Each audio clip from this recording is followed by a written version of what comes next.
बंदी छोड़ सतगुरु रामपाल जी परमेश्वर जी की जय हो। सत्साई भाई और बहनों, कल 12 अगस्त 2025 को मुझ पवन दास की हिसार कोर्ट में तारीख थी। जो मुकदमा सतलोक आश्रम मैनेजमेंट हरियाणा वालों ने ज़बरदस्ती सतगुरु रामपाल जी परमेश्वर जी को मुझ पवन दास के खिलाफ उल्टा सीधा भड़काकर और मेरे ऊपर जो मुकदमा उन्होंने लगवाया हुआ था, उसकी कल मेरी तारीख थी 12 अगस्त को। तो दास जयपुर से अपनी तारीख पर गया हुआ था। साथ में एक दो भगत भाई थे जो हमेशा ही दास के साथ में जाया करते हैं। जयपुर से मनोज भगत जी थे और महुआ से मुकेश भगत जी थे। तो रात को हम जयपुर से निकले, सुबह हम टाइम पर वहाँ पहुँच गए। कोर्ट में जाने से पहले जेल पड़ती है जहाँ पे परमपिता परमेश्वर जी बैठे हुए हैं। हमने वहाँ गुरुदेव भगवान को दंडवत प्रणाम किया। उसके बाद हम कोर्ट में चले गए। 10 बजे हम कोर्ट में पहुँच गए और जैसे हम कोर्ट में गए तो हमारा जो वकील है, उसका जो मुंशी है, उसने बताया कि ये जो आश्रम वाले हैं ये तुम्हारे साथ में समझौता करना चाहते हैं, कॉम्प्रोमाइज़ करना चाहते हैं ये। तो दास ने उसको मना कर दिया कि भाई मैं कॉम्प्रोमाइज़ नहीं करूँगा, मैं अपनी जगह सही हूँ। कॉम्प्रोमाइज़ वो करे जिसको अपनी गलती का एहसास हुआ हो, जिसने गलत मुकदमा किया हो, गलत जिसने मेरे ऊपर ये गवाहियाँ दी हों, उन लोगों को आवश्यकता है कॉम्प्रोमाइज़ करने की। और कॉम्प्रोमाइज़ भी अगर होना है तो मेरे ऊपर सतगुरु रामपाल जी ने मुकदमा किया है, तो भाई सतगुरु रामपाल जी से मेरी मुलाकात हो तब जाके कोई बात बने। तो दास ने मना कर दिया। मना करने के बाद इनकी आपस में बात हुई होगी, क्योंकि हिसार कोर्ट में जो वकील वगैरह हैं वो सब इन सतलोक आश्रम वालों के ही हैं, झूठ मूठ के भगत भी हैं वो। तो कल जो है गवाही थी, जिसमें चांद्राठी जो इनका मीडिया प्रभारी है, जो गवाह है उस मुकदमे में, तो कल उसने मेरे खिलाफ उसने गवाहियाँ देनी थी, लेकिन वो गवाही देने से शायद वो बच रहा है कि ये किसी प्रकार से समझौता कर ले ये पवन दास। तो दास ने मना कर दिया। मना कर दिया तो भाई और बहनों, फिर इन्होंने गुंडों की फौज बुला ली। कम से कम 20 भगत इन्होंने बुलाए और उन 20 भगतों का जो मुखिया था वो बसंत सैनी था, गांव गांधरा, जिला रोहतक वाला। हमें इन बातों का नहीं पता था, बाद में पता चला। तो दास को मालूम था कि भाई अब ये लेट करेंगे, जब तक कोर्ट का समय होगा तब तक ये लोग लेट करेंगे। तो हम तीनों भगत भाई वहाँ बैठ गए कोर्ट के सामने और परमात्मा के सुमिरन में ध्यान लगा दिया। 2 घंटे दास ने तो आंखें नहीं खोली, बैठकर बेंच पर परमात्मा का सतनाम का सुमिरन किया। वो भगत भाई भी अपना सुमिरन करने लगे। दास सुमिरन कर रहा था तो लगभग 2 घंटे बाद में दास के सामने आकर किसी ने आवाज़ लगाई कि भाई पवन दास। तो दास ने धीरे से आंखें खोली तो सामने जो है पुलिस वाले खड़े हुए थे। मैंने उनसे सत्साहिब किया, राम राम करी। उन्होंने कहा भाई आपके खिलाफ़ शिकायत है। मैंने कहा जी किस चीज़ की शिकायत है? बोला कि बहादुरगढ़ से मैं आया हूँ, बहादुरगढ़ पुलिस स्टेशन से, और आपने जो परशुराम जी के खिलाफ़ जो कुछ कहे थे, जो शब्द वगैरह, परशुराम की जयंती पर आपने कोई वीडियो बनाया था, उसके खिलाफ़ हमारे पास में शिकायत थी। हम जयपुर भी जाके आए थे, लेकिन जयपुर आप हमें मिल नहीं पाए। 2 दिन हम वहाँ घूमते रहे और अब आपने बहादुरगढ़ कोर्ट में चलना है, वहाँ थाने में चलना आपने। तो मैंने कहा जी चलो कोई दिक्कत नहीं है। मैंने कहा हम ना कोई डकैत हैं ना कोई लुटेरे हैं, कोई दिक्कत नहीं है, आप चलिएगा। और मैंने जो भी कहा मेरे होशो हवास में कहा। तो उन्होंने बताया कि चांद्राठी ने आपके खिलाफ़ मुकदमा करवाया हुआ है ये, और उन्होंने कहा कि हमारी धार्मिक भावनाओं को इसने भड़काया है परशुराम जी के खिलाफ़ बोल के। तो मैंने कहा जी ये चांद्राठी तो जाट समाज से है और परशुराम जी तो ब्राह्मण समाज के देवता हैं, फिर इनकी भावनाएं कैसे भड़क गई? बोला ये हमें नहीं पता। तो मैंने कहा साहब अभी तो मेरी तारीख है, अभी यहाँ मेरी तारीख तो पूरी होने दो, अन्यथा फिर मेरी ये लोग अब्सेंट लगवा देंगे, मेरे खिलाफ़ फिर वारंट निकलवाएंगे। तो उन्होंने कहा ठीक है भाई। और तकरीबन 12 बजे, मतलब 12 बज गए थे, 12 बजे बाद में कोर्ट का लंच हो गया था। तो उन्होंने कहा कि अब आप ऐसा करो, 1 घंटे की कोर्ट की छुट्टी है, तो तब तक हम कहीं साइड वाइड में बैठकर लिखा पढ़ी कर लेते हैं। मैंने कहा जी चलो। तो पुलिस वालों के साथ में मैं पवन दास और साथ में दोनों भगत भाई हम कोर्ट से बाहर निकल कर आ गए। एक पेट्रोल पंप था, वहाँ पर उन्होंने अपनी गाड़ी खड़ी कर रखी थी। तो दास ने दोनों भगतों को कहा कि भगत जी आप क्या करोगे, मैं इनके साथ में जाता हूँ और कहीं आसपास में बैठकर ये रिपोर्ट वगैरह लिखेंगे, मैं लिखवा देता हूँ, कोई दिक्कत नहीं, अपन तो भगवान भरोसे हैं, चाहे कहीं ले जाओ, कोई ले जाओ, अपने को तो मर्यादा में है, भक्ति कर रहे हैं तो गुरुजी रक्षक हैं। ये कहकर दास ने उन दोनों भगत भाई बहनों को वहीं छोड़ दिया कि तुम जाओ कोर्ट में वापस, और घंटे भर बाद में हम लोग वापस आएंगे, फिर मेरी तारीख लग जाएगी, फिर मैं तो इनके साथ चला जाऊँगा बहादुरगढ़ थाने में, आप लोग अपना जयपुर चले जाना। बोला ठीक है। तो मैं उन पुलिस वालों के साथ में वहाँ से पेट्रोल पंप से निकला और वहाँ पर तकरीबन ये 20 गुंडे सतलोक आश्रम वाले सारनामी वहाँ खड़े हुए थे, सारा सब कुछ देख रहे थे, वो हमारा पीछा कर रहे थे। और जैसे मैं उन पुलिस वालों के साथ में निकला, पीछे से इन्होंने अपने जो भगत जी थे दोनों, जो वापस कोर्ट की तरफ जा रहे थे, उन्होंने कहा कि सतसाई भगत जी, अब ये भी बेचारे भगत ही थे, अब ये क्या करें बताओ, कोई मालूम थोड़े था इन बातों का कि ऐसे धोखा हो जाएगा। इन्होंने भी किया भाई सतसाहिब करते ही उन्होंने इन दोनों को मारना पीटना शुरू कर दिया पेट्रोल पंप पर बुरी तरह से। 8-10 लोग तो मुकेश भगत जी के लग गए, 8-10 लोग मनोज भगत जी के लग गए। रोड पर इनको आड़ा पटक लिया और इनको लात घूंसों से, जूतों से इनको वहाँ मारने लगे बुरी तरह से। बाद में लोगों ने बताया वहाँ चोट के निशान भी हैं इनके पूरे। और फिर बाद में वहाँ पर थोड़ा भीड़ इकट्ठा हुई तो लोगों ने कहा भाई क्यों मार रहे हो, क्यों पीट रहे हो तुम इनको।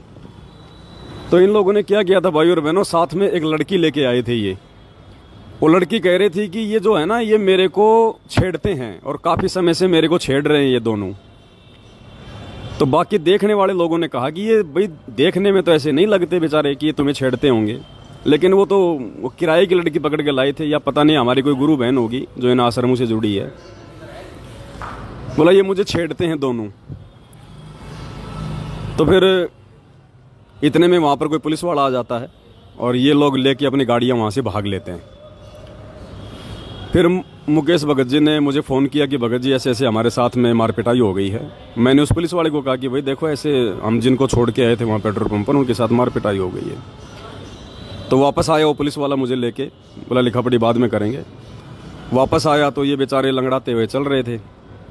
ये वापस भाग गए कोर्ट में डर के मारे कि भाई ये तो नालायक आदमी है, दोबारा मारेंगे ये, इनका कोई दीन धर्म तो है नहीं, खाली नाम है ये भगत और कुछ नहीं है। तो वापस आ गए।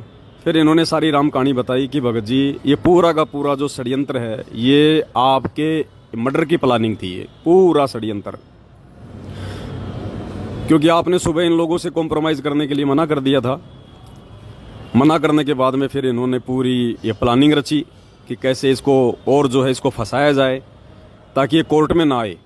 कोर्ट में नहीं आएगा तो फिर ये जो है गवाहियाँ नहीं होंगी, क्योंकि गवाहियों में फिर गुरुजी को भी आना पड़ेगा। गुरुजी आएंगे तो फिर आमना सामना होगा, फिर कोर्ट में सारे खुलासे होंगे, इनकी पोल पट्टी सामने आएगी।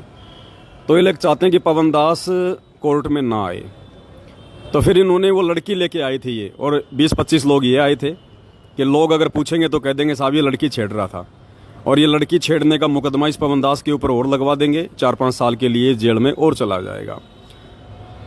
तो उन्होंने बताया भगत जी पूरा जो षड्यंत्र था ये आपके लिए था ये। तो दास ने कहा कि कोई बात नहीं भाई, राम रखवाड़ा है, जो परमात्मा करेगा सो होगा। अब ना तो भगवान छूट सकता ना भक्ति छूट सकती, ज्ञान भगवान ने ऐसा दे दिया। और वे मरना जीना भगवान के हाथ में है, अपने गुरुजी के हाथ में है भाई जीना मरना। वो चाहेंगे तो मारेंगे और चाहेंगे तो जिएंगे। आज से पहले भी तो लाखों बार करोड़ों बार जन्म ले चुके हैं, मर चुके हैं, और मर लेंगे एक जन्म में, क्या दिक्कत होगी। लेकिन अब सच्चाई का रास्ता नहीं छोड़ेंगे भाई।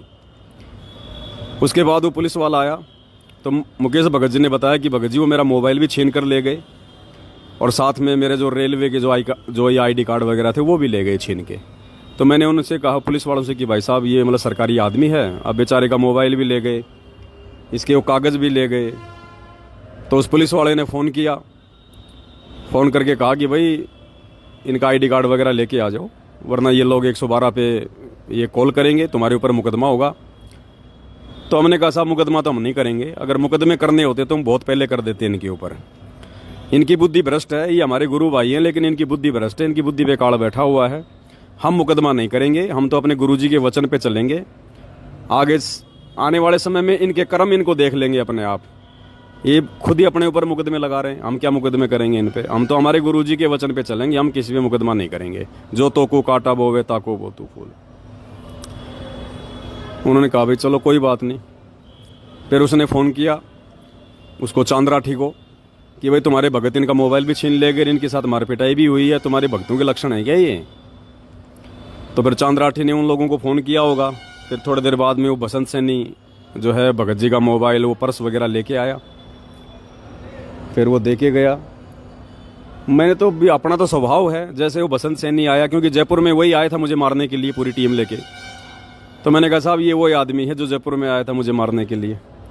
मैंने तो भाई झुक के उसको हाथ जोड़ के मतलब उसको अपना सत साहब कहा, मालिक का जो विधान है पूरा, अपने लिए तो कोई दुश्मन नहीं, कोई मित्र नहीं है। अब भाई और बहनों, उस बसंत सैनी का, सारनामी का वो रौद्र रूप देखने को मिला हमारे को वहाँ पर, जिनको दुनिया कहती है भगत है, जो इन आश्रमों में पाठ प्रकाश करता है, पाठ प्रकाश पे बैठता है। उस पुलिस वाले के सामने कहा कि इसने तो जान से ख़त्म करांगे, इसने हमारा बहुत कुछ बिगाड़ दिया, इसने हमारा जीना आराम कर दिया, इस पवनदास ने, इसने सब कुछ बिगाड़ दिया, हमारा खेल सारा।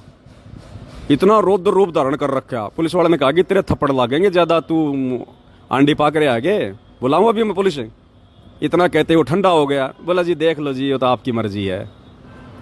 तो मैंने कहा कि भगत जी हम भी भगत ही होंगे छोटे मोटे, ऐसा कोई मारना थोड़ी है कोई भगतों को। तो बसंत सैनी बोला कि गुरुजी के आदेश है तेरे को मारने के, गुरुजी के आदेश हो रहे हैं कि मार दे उसने।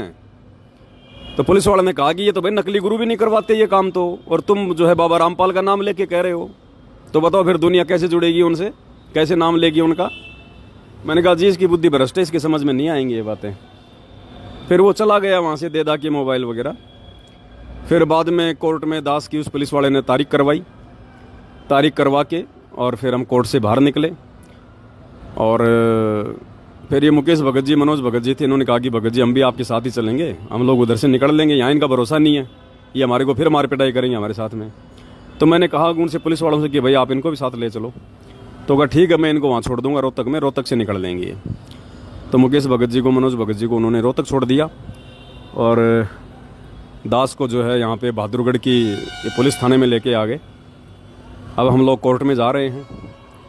अब आगे देखो परमात्मा की मर्जी है भाई और बहनों। वैसे तो इसमें 4 साल की सज़ा है। अब ये कोर्ट में लेके जा रहे हैं। अब आगे अपने गुरुदेव भगवान की रजा, उनकी मर्जी परमात्मा की, परमात्मा फ्री करवाएंगे या फिर जेल भेजेंगे, जैसी परमात्मा की मर्जी। हमने तो उनकी रजा में राजी रहना है। सुमरन अपना कोई छीन नहीं सकता है।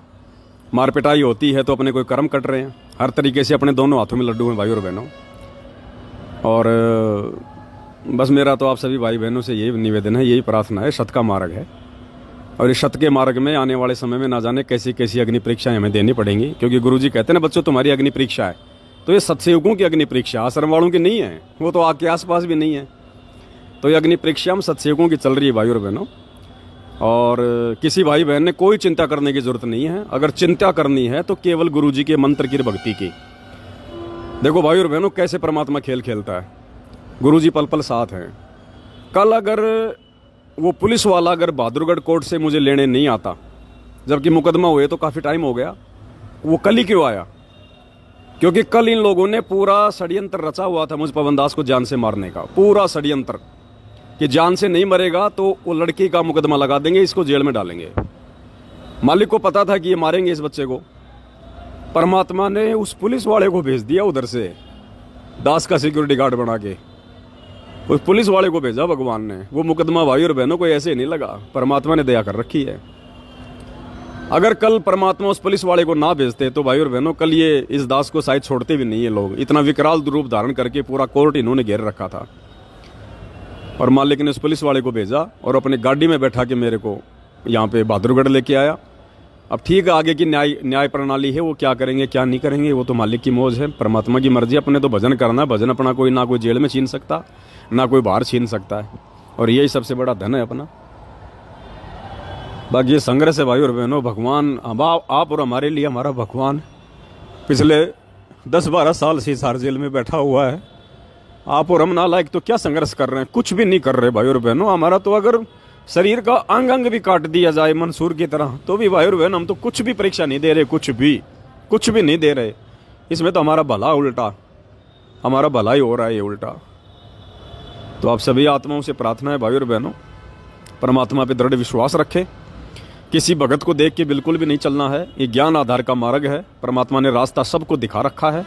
बाकी आपस में मिलजुल के रहो, कोई दिक्कत नहीं है। भगवान का मार्ग है, प्यार प्रेम से रहना है। नफरत मुजदास की इन आश्रम वालों से भी नहीं है, क्योंकि हमने अगर नफरत पाड़ ली तो परमात्मा का विधान टूट जाएगा। फिर एक मित्र एक शत्रु है, भूल पड़ी रे प्राण, यम के नगरी जाएगा शब्द हमारा मान। और कबीर खड़ा बाजार में मांगे सबकी खैर, ना काहू से दोस्ती ना काहू से बैर। ये भले हमें अपना दुश्मन समझ रहे हैं, कोई दिक्कत नहीं है, समझो, मारो पीटो कुछ भी करो, हमारे बाप को नहीं छोड़ा इस लोक में, हमें कौन छोड़ेगा। लेकिन हमने इनको अपना भाई समझना है, अपना मित्र समझना है। हमारे मन में कोई दोस्त कोई द्वेष इनके प्रति नहीं होना चाहिए, बिल्कुल भूल के भी, नहीं तो फिर हमारा आत्म कल्याण नहीं होगा। और आत्म कल्याण नहीं हुआ फिर क्या फायदा, फिर ये जेल जाने का, मार पिटाई खाने का, ये कष्ट भोगने का, फिर क्या फायदा जब मोक्ष नहीं हुआ। तो जब इतना सब कुछ कर रहे हैं तो आगे भी करेंगे परमात्मा की दया से, भगवान करवाएगा, हिम्मत देगा गुरु जी साथ में तो सब कुछ है भाई और बहनों, कोई दिक्कत नहीं है, मालिक साथ में। बस ये मार्ग ना छोड़ना भाई और बहनों, और कुछ नहीं है। द्वार धनी के पड़े रहो, धक्के धनी के खाओ, सो काल जग जोड़ ही द्वार छोड़ ना जाओ। बस ये छोटा सा संदेशा था। आगे परमात्मा दया करेंगे तो दास आपके सामने उपस्थित होगा मालिक की सेवा में, सतगुरु महिमा में, नहीं तो फिर जेल में करेंगे सतगुरु की महिमा, बैठ के परमात्मा का सुमरण करेंगे। बंदी छोड़ सतगुरु रामपाल जी भगवान की जय हो।